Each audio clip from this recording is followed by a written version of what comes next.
Hey, I know I haven't done a teacher techie tip for a little while. Google Classroom is continuing to roll out some new features. And I don't know if they were just like Easter eggs that we haven't found yet, but I know that some of them came out in the past week.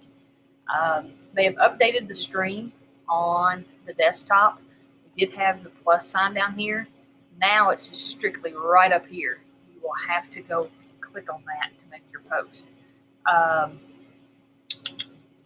so once you get there, and you can schedule that, save it as a draft. You can add attachments there.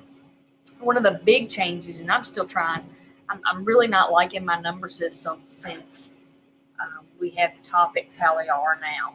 And I have looked, and I know that Casey Bell has put out some things. She's trying to get some feedback on how people are organizing their classwork folders and files, and I will send those out. Or if you have some ideas, please send them to me because this looks like a cluster right now. But they did add a new tab here. You can create materials, which should help with this cluster that's going on. So if you're just sending out materials and it's not an actual assignment, you have that feature right now. If I wanted to add something in there, this is not an assignment. I'm just sending out, okay, my Google slide. So that'll kind of separate that for the class. If you follow Shake Up Learning and Casey Bell on Twitter, she was, and on Facebook, that's what she was talking about, the organization on here. Now, one thing I do like about the update is your grading tools now. So let me go to an assignment. I know I have two turned in.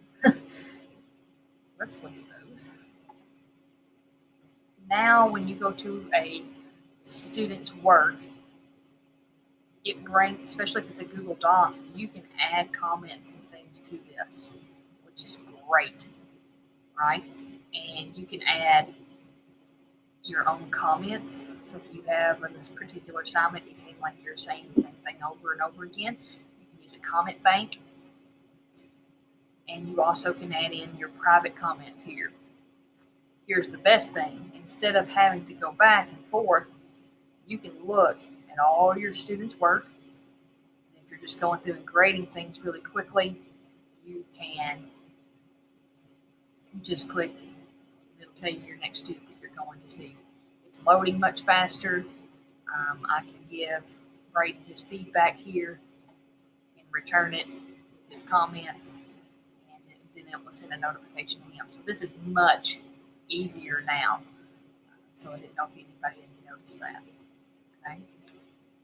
So another thing, if you're wanting to check in on students, is Google Slides and Google Docs. I have students work on, like I'll have a whole class working on one Google slide. Like, so and I'll assign like group 1, slide 1, and they have to put their answers and stuff together on there. And so I can see who's participating. If you go to Google Slides, look at your tools, go to Activity Dashboard, go to All Viewers, you can tell who has been looking and working on that slide. So I can pull up right now that Ms. Felposh, Ms. Howe, and Mr. Buskell have all checked out the Google Calendar this morning. They don't even have to type on it. They just have to open it, and I can see who's been looking at that. Okay, so and it goes back to I don't think it goes back all the way. Yeah, it does. It goes all the way back to the beginning. Okay, so that's pretty cool. You have a whole history there of who's seen it and when they've accessed that. Now, if your name pops up multiple times, like, Ms. Felposh, she's not going to be on there again because it just shows her newest viewing. It doesn't show every time she views it. It just shows when she has last viewed it. And I think that's the only thing. You can also see, especially like maybe if you give kids a study guide or whatever, you can see when, monitor when kids are looking at that, when's the most often. Which, you know, Monday for us on our living calendar makes sense, because we've got our new team leader and we're kind of looking at for the week. And then as the week goes on, it kind of dies down. So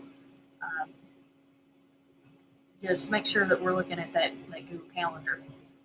Okay? But anyway, that's your techie tip. Is today Tuesday? Yeah, it's a teacher techie tip Tuesday. How about that? If you have some organization tips on Google Classroom, please let me know. And I can share some of those.